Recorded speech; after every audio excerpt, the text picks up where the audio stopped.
নমস্কার বন্ধুরা, চলে আসছি নতুন একটা রেসিপি নিয়ে। আজকের ডিমের অমলেট তৈরি করব, যেটা বাচ্চা বয়স্ক সবার জন্য খুব প্রোটিন এবং সুস্বাদু। দেখতেই পাচ্ছ আমি এখানটায় কি কি নিয়েছি। হ্যাঁ, হয়তো বুঝতে পারছো না, আমি বলে দিচ্ছি শোনো। এখানটায় আলু গ্রেট করে নিয়েছি, আর একটা ডিম নিয়েছি, আর সাবুটাকে আগে থেকে আমি ভিজিয়ে রাখছিলাম, অন্তত 3-4 ঘন্টা আগে ভিজিয়ে রাখছিলাম। সেই সাবুটা, ডিম আর আলু গ্রেট করা একসাথে আমি নিয়ে নিয়েছি, একটু নুন দিয়ে দিয়েছি, দিয়ে ফাটিয়ে নিয়েছি।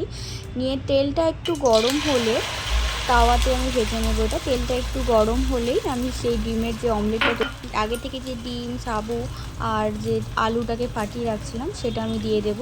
দিয়ে একটু পাতলা করে নেব। এটা ঢাকা দিয়ে অনেকক্ষণ ধরে একটা ভাজা করে নেব, কারণ এটা ঢাকা দিয়ে না ভাজলে দেখতে হবে ভিতরে যে আলুগুলো আছে আর এই যে সাবুগুলো সেগুলো যেন একদমই সিদ্ধ হয়ে যায়, কারণ এরকমভাবে কাঁচা অবস্থায় থেকে গেলে প্রবলেম হতে পারে। তাই এটা অনেকক্ষণ ধরে আমি ঢাকাতে ভেজে নিয়েছি। এটা ঢাকা দিয়ে ভাজা হয়ে গিয়েছে, আমি বুঝতে পারছি। বুঝতে পেরেই একটু বুঝতে পারবে কীরকমভাবে জানা টানা ভাবটা যাতে চলে যায়। দেখতেই পাচ্ছ এটা কতটা স্পঞ্জি ভাব চলে আসছে। এটা ভীষণই সুস্বাদু হয়, বড়দের বয়স্কদের সবার জন্য এটা খুবই সুস্বাদু, যেমন প্রোটিনওয়ালা খাবার। আজকের রেসিপিটা এই পর্যন্তই। কেমন লাগলো অবশ্যই কমেন্টে জানিও, ভালো লাগলে লাইক কমেন্ট শেয়ার করে দিও।